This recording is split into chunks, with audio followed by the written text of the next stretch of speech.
thermal sound wave. It's Thermal Sound Waves, the natural alternative to fast food radio, Track Life Radio, WLGK Logic Radio Chicago. Hey! We are here, C.Truth, Kev Lawrence, and we have a guest that's joining us right now. I'm not sure where she's at in the world right now because, you know, she's always somewhere. She come from San Diego? She could be like on tour. She could be doing the show in a foreign country, but could be in San Diego. I don't know. But joining us right now. Oh, hold on a second. Let me get this situation right before I bring her on. It looks like she's a traveler. Yeah, she definitely gets it in. She got spots. Okay. And I'm anxious to learn more about her and her background and all of that. And right now we're getting some feedback. All right. So we're on right now with Zakiyyah. Joining us on the program is Thermal Sound Waves. How you doing? Hey, I'm good. How are you? Great. Definitely great. Where exactly are you right now? Right now I am in my hometown, Boston. I just got back from doing a little something in Newark, New Jersey. I'm back in the hometown right now in the Bean, not too far from you. Okay, hold on. Let me give you the proper Bean. Can you hear that, Zakiyyah? Roxbury. Bobby Brown. Wicked hard. Wicked far. Not Worcester. Worcester. She's from Dorchester, the Bury. Not Dorchester. Doyster. Oh my God. Don't do me like that. The Red Sox got me wicked mad. Oh man, let's not go there. I want to actually enjoy this conversation with Zakiyyah. So let's not go there because I got issues with Boston. But not with you. Just certain things and certain people, and you know it goes back a long way. It's cold out here. I need some chowder.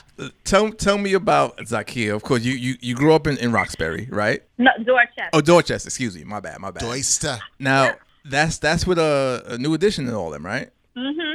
Okay. Now, growing up, did you know them or have like any family members that had connections to them? Like, did you see them around the way? Not at all. Well, there's a few years between us, so right. Right. So, by the time they were famous, I was still growing up. So I know. But they could have been, coming back to visit some family there. You know what I mean? Well. True, but they were probably a little more discreet with that because yeah, they were famous. They on that In-N-Out burger. Yeah, pretty much. Yeah, I think Mike Bivins used to go back the most out of everybody. Yeah, more else. so. Because he was working more with the people and finding new talent here and there, and always up and about. Absolutely. And he's originally from the Bronx too. Quiet as a skep. Now the name Zakiyyah, which is holds a lot of weight, and actually people have heard that name before if they're familiar with hip hop. Do you know how far back that name goes, Zakiyyah? In hip hop? Yes, in hip hop. Oh, okay. Well, let me put you on to something. Let me put you on to something right now. No. That's Shaquilla. Okay. That's different. Zakiyyah is the same name of the original label that introduced us to Eric B. and Rakim. Wow. Before they was on 4th and Broad. Zakiyyah was the label that they were on. That was their first release was My Melody and Eric B's for President. Melody. It was on Zakiyyah Records. With Rush Management. So your name was also the name of a label that introduced us to one of the greatest MCs in hip hop. Wow, that's powerful. Yes, absolutely. Now give me $5. About powerful, I'm hungry. So now you got something you could hit people with when doing some future interviews and talks and all that. You could listen. What does the name mean? Yeah, break down the definition. Yeah, so Zakiyyah is an Arabic name which means one growing in purity and intelligence. Oh, lovely. And how has that journey been for you as far as the attribute goes? Have you? I think I've been living up to it. I think I've been doing pretty good. I can't have that name because I am not pure at all. you laughed a little bit there. I can't have that name at all because I'm tainted. I ain't been pure in years. I'm gone. You laughed? No, I think I think I'm living up to it pretty well. That's beautiful. Okay, that's what's up. Yeah. That's what's up. So, how did growing up in Dorchester shape who you are as a person and as an artist? Well, I think that being in the environment that I grew up in, the inner city, and I, just to tie this into there, in 8th grade I started studying opera, and that only happened because the voice teacher that I was looking for, I was trying to audition for my high school, Boston Arts Academy, the only performing arts high school in Boston. And the voice teacher that I found to help me with my audition wound up coincidentally being an opera singer, and I had absolutely no interest whatsoever in learning opera. I wanted to be, the next Patti LaBelle or somebody, Mm-hmm. So once I started studying opera and learning with her, people kind of just gave me that label. And then being in Dorchester, I received a lot of conflicting ideas about who I was supposed to be, because most people that looked like me were not singing opera. Most people were into hip hop and R&B, which was also my heart as well. And so I got tired of feeling like I had to choose and didn't know which world I wanted to be a part of, which this isn't exactly what you asked. But that's essentially how hip-hop was born, because I wanted to embrace all aspects of myself and stop only embracing one side, because that's not true to who I am. So I think being in Dorchester and having that particular experience, which is not a common Dorchester experience, helped to make me a more well-rounded person. So you're actually a trained opera singer as well as a MC. Yeah. What's your octave range? My voice type is called a coloratura soprano, which is the highest type of soprano. So that's why hip hop is sung so high, because coloraturas are known for, the very high, fast notes and, very creative singing lines. That's my voice type. Oh, so she's a soprano, like the TV show. Like who? Tony Soprano. That's what you do? Tony Soprano, the TV show. Not exactly, but that's the same word. Yeah, soprano. Okay. But I say coloratura, not Tony. Oh, okay. I thought you said something else too, but we won't go there. Now, Oh. Coloratura, is that the code name for black opera singers, or is that something else? No. It's weird. Color Me Bad and other things. Yeah, no. So once you get into the opera world, they break down voice types a little bit more complicated. Everybody knows alto, soprano, blah, blah, blah, blah. But once you get into the opera world, they break it down even further based off of your range, the tone of your voice, and the strengths and weaknesses of your voice and all that. Mm-hmm. So a coloratura soprano is just a very specific type of soprano that is higher than the average soprano and can do a lot of fast runs and melismas with the voice easily, because that's what the voice is pretty much built to do. So that's the type of soprano I am. Is it true that for men that are sopranos, back in the days, they had to sever their testicles? Yeah, they had to what? They had to sever their testicles in order for them to be... Yes. People that testicles, people is, balls. Women were not initially allowed to sing and perform. So in order to counteract that, they would have men who... never got to really fully mature. It's when they were about to hit puberty, they would, they have to take before the bass came in. Take their stuff so that their voice would never, get the bass. deepen. Get the bass. Yeah. Just wild treble, no bass. Mad treble, no bass. They're called castrati singers. Yeah. Castrati? Yeah. Mm-hmm. Is that like Pavarotti? Wow. Pavarotti wasn't soprano. So they gotta. No, castrati castration. Oh, okay.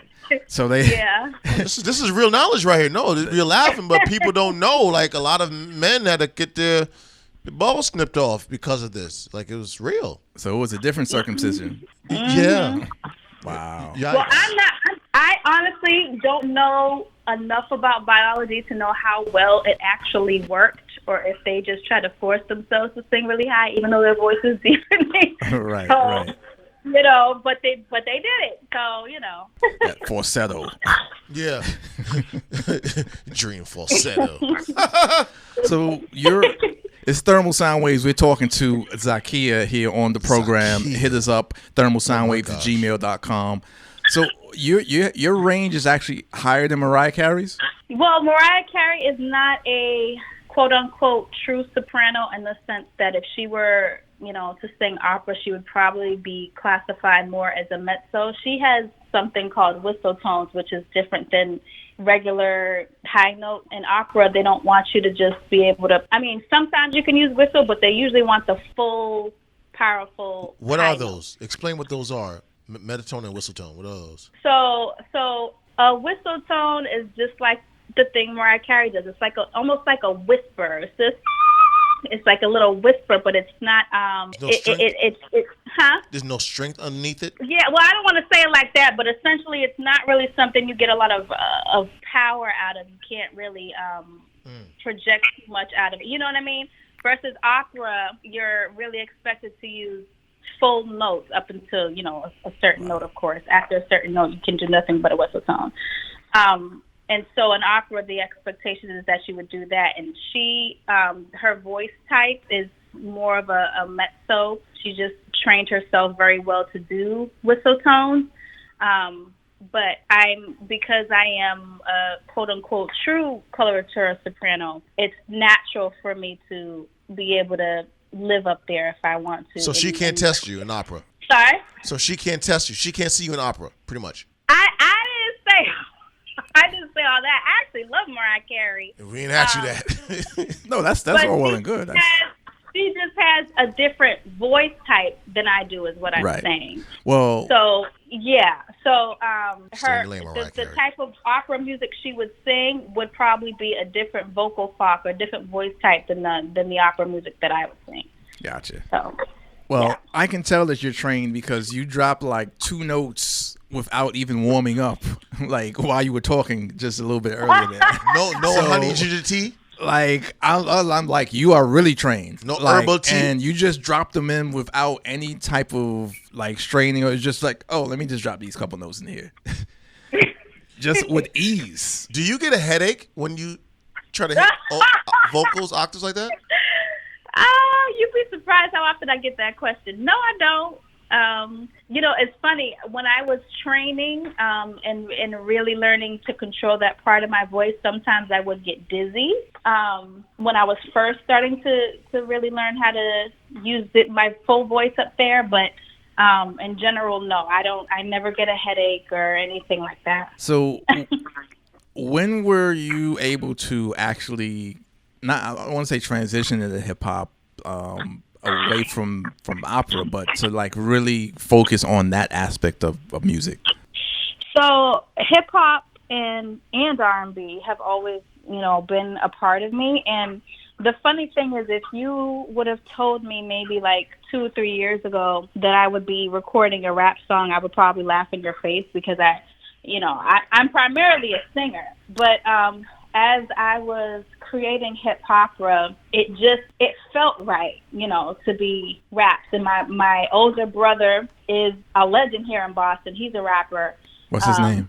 Ripshot. And he's made a lot of amazing stuff, and I've learned a lot from him. So it didn't necessarily feel too foreign, but it was still weird to accept the title of people calling me a rapper. So that's very interesting. But I think that it was a natural transition for me because I was focused more on the message of the song and the best way to communicate that as opposed to what labels I'm going to put on myself while I'm doing that, if that makes sense. So Shades of Black, the hip opera. Tell us the whole composition behind that, like the definition behind that. So Shades of Black is essentially the best representation of what the song is about because it's encouraging people of color to embrace all aspects of themselves, every skin complexion we come in, every every vernacular we use, every, different aspects of ourselves, instead of saying, okay, this type of black is okay, but this type of black is not. Because we tend to be very problematic when it comes to stuff like that and give into respectability politics. So the song is all about not compromising yourself or your culture in order to fit into white spaces, and really embracing all of what you have to offer the world so you can reach your full potential. As a young woman like yourself, young black melanated woman, when you're doing opera, when you're traveling and doing opera, do they look at you, do the people there looking at you, do the people there look at you as if, what are you doing here, black woman? Or do they look at you as, oh, you're really supposed to be here? I get both, honestly, depending on who it is. I mean, I've had some reactions that, people were pleasantly surprised and impressed with what I could do. And then I've had other people who kind of look at me sideways like, okay, or just didn't, take me seriously because I am a black woman. So I get pretty mixed reactions, but I try to make sure that regardless, I remember what I bring to the table, and that I'm not in anybody else's control but my own. So I don't worry about what they say. Because, the opera, even with the piano really is a harp just laid down, and the strings come from, I believe the strings come from certain trees in Africa originally, I believe. But Does what come from Africa?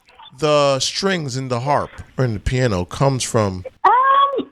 I would believe it. I'm not positive, but I would believe it. And, of course, the ivory of the piano keys, where that comes from. But I've been told at times where some people said to themselves, or told me that they looked at them differently, not so because, like, what are you doing here? Get out of here. But more so, you understand who you are and how we're supposed to treat you now since you know who you are. Yeah, that's very interesting. You have to know who you are. Did you come up with the story behind the video for Shades of Black, like the imagery and like all of the different transitions and all that? Like it's very well done. I like the part with the statue that starts blinking the eyes in the middle of the. You talking about the Olmec head? Yeah, the Olmec. That's actually outside of the African American Museum. Where? And that part actually, to have the eyes blinking, was not my idea. That was Jason, who was doing the special effects. I didn't even know he could do that, so I wouldn't have even thought to suggest it. But I'm so glad he did, because that's like one of my favorite parts of the video. Yeah, that stands out. Yeah. Where's that museum at? It's in it's the borderline between the Roxbury and Dorchester. So I would guess you would say Roxbury. Yeah. Okay. And my other favorite part is when you're sitting, I guess, with the Cometan backdrop in the chair, with the statues around you, or the guards, I should say, not the statues, but the guards around you. Yeah, that was my idea as well. I just kept listening to the song, and then gradually I kept getting all these images in my head of what it should look like. So I'm just so glad I found the right people to make it happen. Right. Now, is that something you're also into? Like, do you do a lot of reading on history, and are you influenced by a lot of just like African American imagery and stuff like that? Do you go to a lot of museums yourself? Yeah, I I didn't hear the last question about the music. Do you go to a lot of museums yourself? Like, oh yes. I love history. I'm very pro history, pro black, all that good stuff. And I studied political science and sociology in college. So it comes very naturally to me to have a more, I guess, academic approach to my music. Obviously without making it feel too academic, because then people don't want to look at it. But I do try my best to use my platform to educate people and expose them to new things. That's one thing that I think art is really good at. So why not use it for that? True. With you being in political science and obviously politics, and your video being, Shades of Blackness. How do you feel about the movement of ADOS and reparations? Especially since you're in, that part of town where, there's a lot of Cape Verdeans up there too. Yeah, I'm sorry. I didn't hear the questions. All I heard is Cape Verde. So, but you being in politics and doing political science and everything, and your video of, Shades of Blackness, how do you feel about ADOS, African Descendants of Slaves? How do I feel about ADOS? American Descendants of Slaves, yes. That's dealing with reparations. I'm sorry. All I hear is you're breaking up. It's dealing with reparations with black people in America. Reparations. Okay. I'm ADOS. sorry. I could not get that word out. Okay. Reparations. So I am actually in favor of reparations, but I don't necessarily think that they should look like what a lot of people think they should look like. I don't necessarily believe we should just be giving out a bunch of random money to people, because I think at this stage we have a lot of issues that we need to deal with, and if a bunch of us just got random money, a lot of it would be spent the wrong way, and I don't want it to be squandered like that. I want to make sure that when we get reparations, it's something we're guaranteed to benefit from. So what I think more of is free higher education, things concerning grants to start businesses, things that are guaranteed to help us have more autonomy and be less vulnerable to racism in different aspects of our lives, because it affects multiple aspects of our lives. It affects medicine, it affects housing, it affects education, so many things. So I would want to make sure that the reparations are specifically addressing those issues, as opposed to just, here you go, here's a bunch of money, and then 20 years later, it's like nothing ever happened. Right. It's all chicken sandwiches and rims and things. Yeah. I got rims already. I don't need no more rims. It's Thermal Sound Waves. We're talking to Zakiyyah right now on the program. Hey! Hit us up, thermalsoundwaves@gmail.com, 347-454-1278. Soprano. So, Zakiyyah for president. We heard about some of your platforms and some of your programs and things that you would like as far as reparations goes. But what about other things in general? Let's say we got Zakiyyah running for president right now. Ooh, don't tell me that. That was my dream once upon a time now. So what? Okay. Hold on. What do you mean was? Well, we'll see, one step at a time. Okay, because it's not too late. Look at Bernie Sanders. Yeah, it's not too late. So. Not at all. But, sometimes, I guess if Arnold Schwarzenegger can transition from entertainment, then I can too. But, we'll see. Well, we already see that. Ronald Reagan. We already seen that any dummy could be president. So Ronald Reagan, yeah. Not that you're a dummy, but you can do, I'm sure, 1,000 times a better job than, what we've seen. Big dummy. Yeah, but those people were white. So I mean. But what? So what that mean? But it means that they would be given some passes that I probably wouldn't get for. I have to meet a higher standard. You know what I mean? Well, but that's my point though. It's like we don't want you to get passes. We want you to bring the higher standards to the thing. Of course. So, I'm just saying we can't. We can't assume that just because they made it that I should automatically make it by default because I'm smarter or whatever. Oh no, definitely not. I hear you. I hear you. So, what would some of your things be, Zakiyyah, for president? Well, I would definitely do the free higher education. That's very important, and the healthcare system is something that I'm not very pleased with at all. I love the idea of using universal health care, but I think we have to be very strategic about how we do it so that everybody's getting the best quality possible. Also, another thing that is pretty controversial to some, but that I think is necessary is that I think we should legalize prostitution. And why? And I say that, Well, isn't prostitution legal in Rhode Island, your next door state? No, go ahead. Why do you feel that? Go ahead. Yeah, so I feel that way because when you legalize something, you're better able to regulate it. Right now, we have a lot of underage girls who should not be on the streets being sex trafficked. We have a lot of women in particular in positions where they're either being abused or in very bad situations. And prostitution happens to be one of the oldest professions there is, so it's not like it's going to stop anytime soon. So the best way to keep these people safe and counteract that and keep the minors off the street is to legalize it and put rules and regulations behind how it should be. So that way there's no more minors, or people will always sneak and do what they're going to do, but it would at least minimize the risk of that. And people can stay protected in terms of STDs and things like that, and be in a safe environment where they don't have to worry about being, sexually assaulted or kidnapped or raped, because it's all in a controlled setting. So that's my logic behind that. It's not like, hey, I'm a freak, I want, it's nothing like that. Well, I mean, although, do you?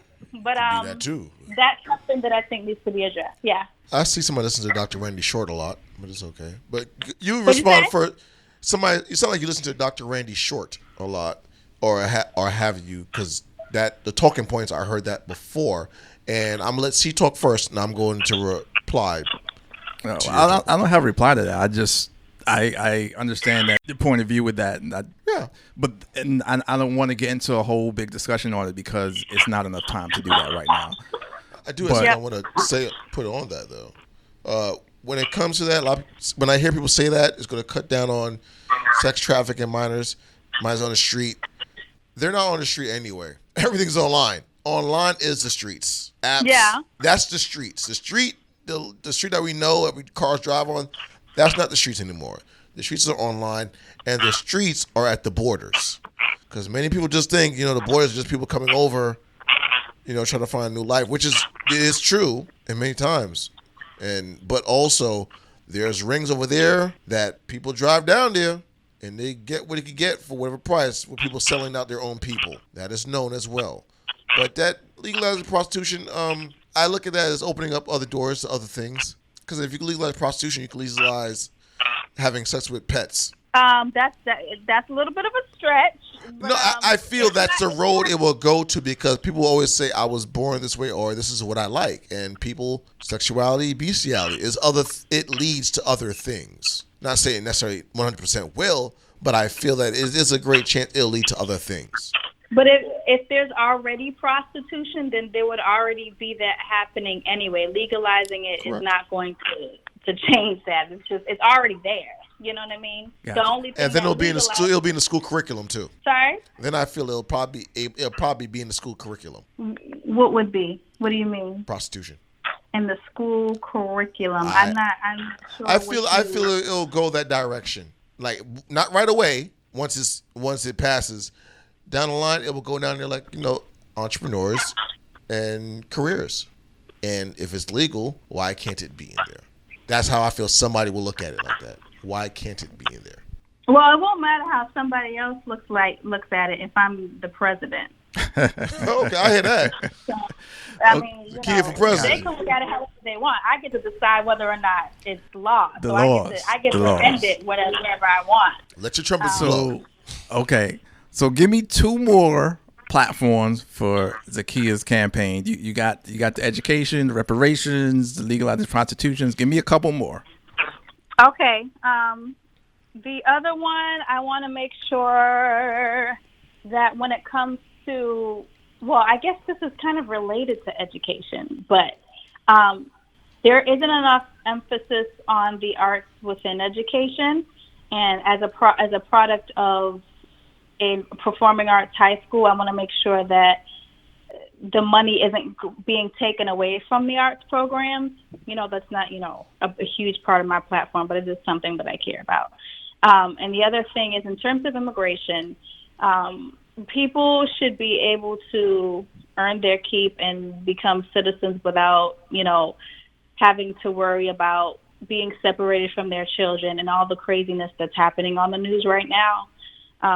Certainly, we want to make sure that people who come here are respecting the country and respecting what we're about and our values and all like that, and not don't have bad intentions. But the truth of the matter is the majority don't. The majority are just coming here to seek better lives. And given the fact that just about everybody came here to do that, with the exception of, African Americans, then why would we suddenly change that now? That's part of what makes America what it is and gives it the backbone that it has, the fact that we are so diverse and we have so many different cultures to contribute what's so great about them to our society. Yeah. Do you have any goals, or have you seen or envisioned doing like Shades of Black in a Carnegie Hall or like a Broadway or something like that?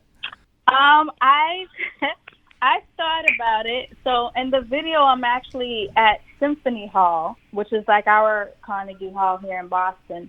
But yeah, I have some ideas that I'd like to bring into fruition for sure. Gotcha. I don't like to speak too soon, because I just move in silence and then I make things happen. And you don't want anybody stealing your ideas either. That's yeah. Call it what it is. They stole my ideas like clam chowder. I'm wicked mad. Thieving. What are some other things that you're into? Your history. Obviously you are into politics. And what are some of the other things that you're into? Well, besides the performing arts, because I act and dance as well. So I'm into that. I'm into social justice in general. I started a women's self-defense program a few years ago when I was working in politics for the sheriff in Boston. I love languages. I have a passion for languages. I love learning languages. I love how they connect me to different people, and I love to travel. How many languages can you speak? Right now it's just English, Spanish, and I'm teaching myself some French. But my goal is to get to 5. I want to speak English, Spanish, French, Swahili, and Arabic. Nice. So, yeah. Are you using like Rosetta Stone, or are you taking courses online, or you just on the app? So there is an app that I have on my phone called Mosalingua, and it's based off of how the brain works and retains information. And I taught myself Spanish through that app, and I actually started using it maybe a year before traveling abroad, in which case I was in different countries, including Colombia. And when I was in Colombia, I was with a group of people, and I wound up being the translator for them, a group of Americans. Wow. And so that was immediate. We need to get that app. See, get me that app. That's immediate. Yeah. Expeditiously.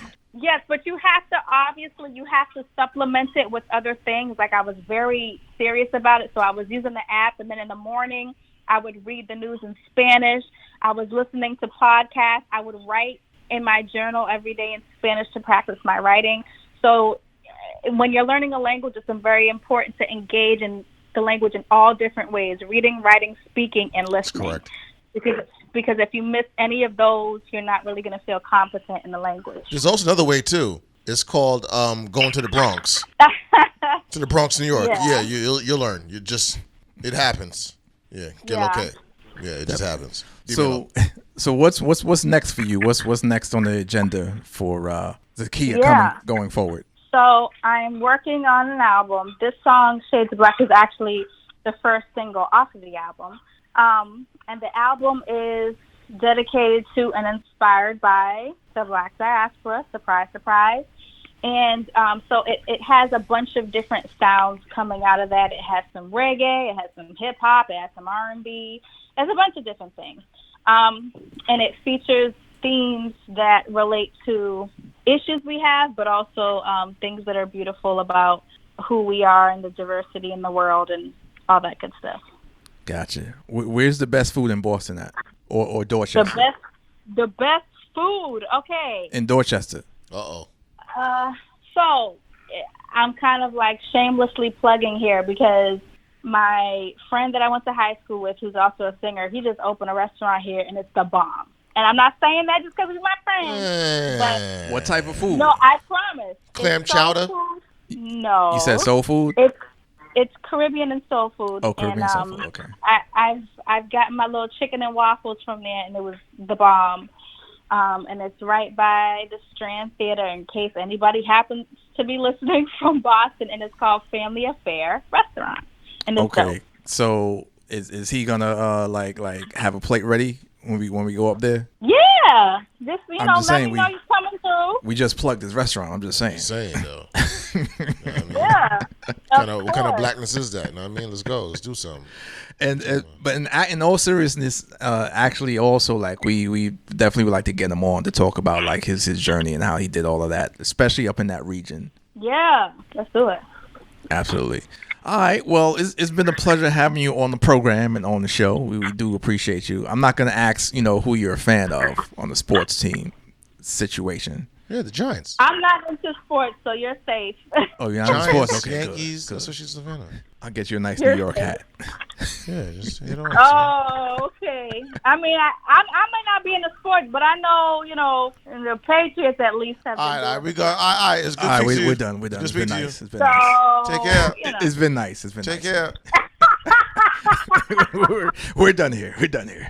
Oh. Yeah. In any event, continue success with what you're doing and with the unique sounds that you're putting together. I don't think there's a lot of that out there as far as like what you're doing. So that's a good thing. Yeah, I appreciate that. I really do. Thank you so much for you guys' support. Oh, no doubt. And we're gonna get into Shades of Black, the hip opera. One day you may see that, on the stage in full. Hey. A whole lot of different ways you could actually do some things with that. I have some ideas as well, but I got a consultant fee for that, so we can talk after. 85%. 85%. But big up to DJ Edition for setting this up and making that connection and that link. DJ Edition. Yes, big up to DJ Edition for sure. Absolutely.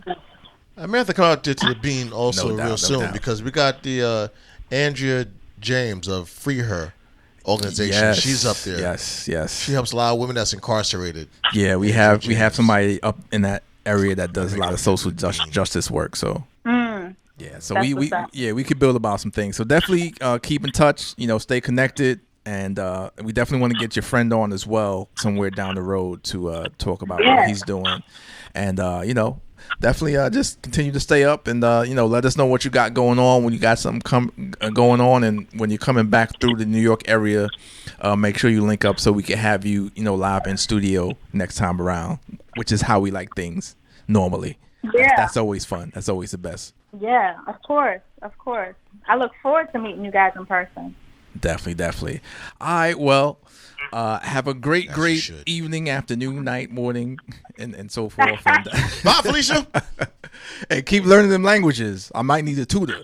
All right, now. I got you. Yeah, she hit you with the old school. Yeah. Yeah, I am old school. Talking about New Edition. We way too far off. Nah, you there. So, I'm talking about you. All right now. All right. Take care, Zakiyyah. All right, you too. All right, peace. It's Thermal Sound Waves, the natural alternative to fast food radio. Thermal Sound Wave.